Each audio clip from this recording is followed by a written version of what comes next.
নমস্কার, welcome to Deshbandhu coaching. আজকে আমাদের টপিক ট্রান্সফরমার। তো ট্রান্সফরমার এই টপিকটা জিলেটের জন্য খুবই গুরুত্বপূর্ণ। তো চলো শুরু করা যাক।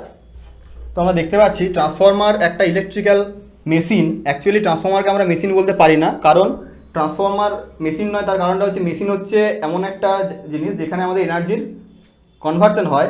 অর্থাৎ আমরা যদি মোটরের কথা বলি সেক্ষেত্রে ইলেকট্রিক্যাল এনার্জি থেকে মেকানিক্যাল এনার্জিতে কনভার্সন হতে পারে।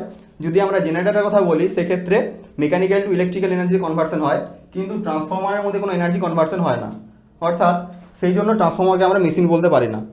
ট্রান্সফরমারকে আমরা বলতে পারি ডিভাইস। অর্থাৎ এক কথায় যদি আমরা বলি, transformer is electrical device which can transform electrical power from one circuit to another circuit without changing it's frequency. অর্থাৎ ট্রান্সফরমার হচ্ছে একটা ইলেকট্রিক্যাল ডিভাইস যেখানে কোনো এনার্জির চেঞ্জ না হয়ে শুধুমাত্র পাওয়ারটা এক সার্কিট থেকে অন্য সার্কিটে ট্রান্সফার হয়, এর ফ্রিকোয়েন্সি কোনো চেঞ্জ হয় না। ট্রান্সফরমারের মধ্যে কী কী চেঞ্জ হয় না সেটা আমাদের পয়েন্টগুলো লক্ষ্য করতে হবে।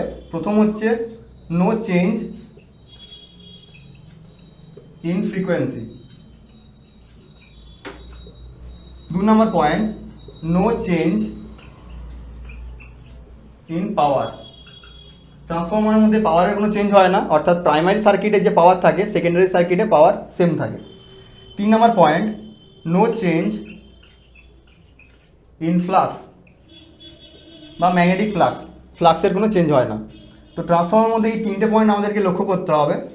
তো ট্রান্সফরমারের মধ্যে যেটা আমাদের প্রথম কাজ সেটা হচ্ছে ট্রান্সফরমার ওয়ার্কিং প্রিন্সিপাল। অর্থাৎ ট্রান্সফরমার কোন প্রিন্সিপালে কাজ করে। According to Faraday's law of electromagnetic induction আমরা জানি কোনো একটা ক্লোজড কয়েলের মধ্যে যদি চেঞ্জিং ফ্লাক্স লিঙ্ক হয় সেখানে একটা ভোল্টেজ ইন্ডিউস হয়।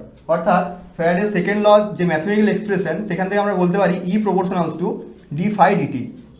অর্থাৎ একটা চেঞ্জিং ফ্লাক্স যদি কোনো ক্লোজড কয়েলের মধ্যে লিঙ্ক হয় সেখানে ভোল্টেজ ইন্ডিউস হয়। আমরা এখান থেকে বলতে পারি equal to minus N D phi DT. এখানে এনটা হচ্ছে number of turns. Number of turns যত বাড়াবো তত ভোল্টেজ ইন্ডিউস বেশি হবে। অর্থাৎ এখান থেকে আমরা ডাইরেক্টলি বলতে পারি ই প্রপোর্শনালস টু এন। অর্থাৎ এখান থেকে আমরা বলতে পারি E1 by E2 equal to N1 by N2। এইটা এখানে একটা রেশিও আমরা পেয়ে গেছি, এটাকে আমরা বলতে পারি ট্রান্সফরমেশন রেশিও, বা এটাকে আমরা বলতে পারি কে দিয়ে ডিফাইন করতে পারি। একে আমরা বলতে পারি ট্রান্সফরমেশন রেশিও।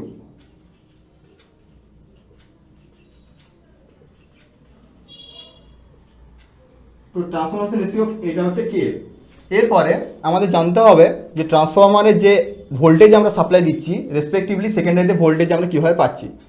তো আমরা দেখতে পাচ্ছি এইটা একটা ট্রান্সফরমারের কোর। সেই কোরের মধ্যে বাঁদিকের একটা লিম্ব যে আছে সেই লিম্বের মধ্যে একটা ওয়াইন্ডিং করা আছে, সেকেন্ডারি সাইডে একটা ওয়াইন্ডিং করা আছে। দুটোর মধ্যে কোনো ইলেকট্রিক্যালি কোনো কানেকশন নেই। এই অবস্থাতে যেই ওয়াইন্ডিংয়ে আমাদের ভোল্টেজ সাপ্লাই দিচ্ছি সেই ওয়াইন্ডিংকে আমরা বলতে পারি প্রাইমারি ওয়াইন্ডিং। আর যে ওয়াইন্ডিং থেকে আমরা আউটপুটে ভোল্টেজটা পাচ্ছি তাকে আমরা বলবো সেকেন্ডারি ওয়াইন্ডিং। তো প্রাইমারি ওয়াইন্ডিং আর সেকেন্ডারি ওয়াইন্ডিং ডিপেন্ড করে কার উপর? নাম্বার অফ টার্নসের উপর। নাম্বার অফ টার্নস প্রাইমারিতে বেশি যদি হয়, সেকেন্ডারিতে যদি নাম্বার অফ টার্নস কম হয়, সেক্ষেত্রে ট্রান্সফরমারকে আমরা বলতে পারি স্টেপ ডাউন ট্রান্সফরমার।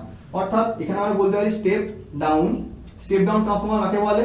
যদি ভোল্টেজটা প্রাইমারিতে বেশি ছিল, সেকেন্ডারিতে যদি ভোল্টেজ কমে যায় তাকে আমরা বলতে পারি স্টেপ ডাউন ট্রান্সফরমার। অর্থাৎ V1 গ্রেটার দ্যান V2, সেক্ষেত্রে সেটা হয়ে যাবে স্টেপ ডাউন ট্রান্সফরমার। যদি সেকেন্ডারিতে ভোল্টেজ বেশি হয় তখন তাকে আমরা বলবো স্টেপ আপ ট্রান্সফরমার। অর্থাৎ স্টেপ আপ হচ্ছে যেখানে V1 লেস দ্যান V2 বা V1টা কম, V2টা যদি বেশি হয়। এরপর আমরা একটা জিনিস দেখেছি প্রথমেই যে ট্রান্সফরমারের মধ্যে কোনো পাওয়ারের চেঞ্জ হয় না। অর্থাৎ প্রাইমারি সাইডে যে পাওয়ার থাকে সেকেন্ডারি সাইডে পাওয়ার সেম থাকে। এই অবস্থাতে ট্রান্সফরমারের ইনপুট কারেন্ট যদি I1 হয়, সেকেন্ডারি আউটপুট কারেন্ট যদি I2 হয়, আমরা এখান থেকে বলতে পারি V1 I1 equal two V2 I2। আমরা আগে দেখেছি যে ভোল্টেজ আমরা যে সাপ্লাই দিয়েছিলাম E1 by E2 equal to কে ধরে নিয়েছিলাম, সেই রেসপেক্টিভলি যদি আমরা এখান থেকে দেখি V1 by V2 equal to I2 by I1 equal to K. অর্থাৎ ভোল্টেজ যদি আমাদের স্টেপ আপ হয় রেসপেক্টিভলি কারেন্টটা স্টেপ ডাউন হয়ে যাবে।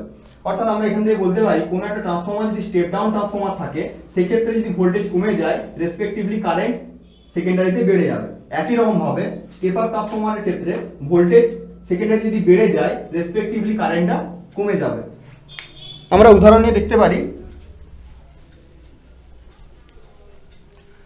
আমরা ধরে নিচ্ছি ট্রান্সফরমারটা হচ্ছে একটা 1000 ভোল্ট অ্যাম্পিয়ারের একটা ট্রান্সফরমার বা 1 কেভিএ ট্রান্সফরমার।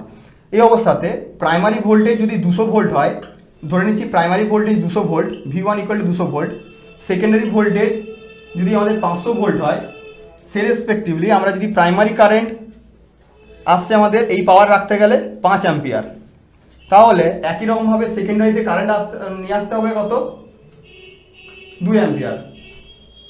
তাহলে এখান থেকে আমরা দেখতে পাচ্ছি ভোল্টেজটা বেড়ে যাচ্ছে 200 থেকে 500, রেসপেক্টিভলি কারেন্টটা কমে যাচ্ছে। এইটাই হচ্ছে আমাদের ট্রান্সফরমারের মেন ফান্ডা। ভোল্টেজ যদি বেড়ে যায়, স্টেপ আপ হয়, রেসপেক্টিভলি কারেন্টটা কমাতে হবে। অর্থাৎ স্টেপ আপ ট্রান্সফরমার হিসাবে আমরা যখন ইউজ করব তখন রেসপেক্টিভলি কারেন্টটা কমে যাবে, যদি স্টেপ ডাউন ট্রান্সফরমার হিসাবে যদি ইউজ করি সেক্ষেত্রে কারেন্ট বেড়ে যাবে।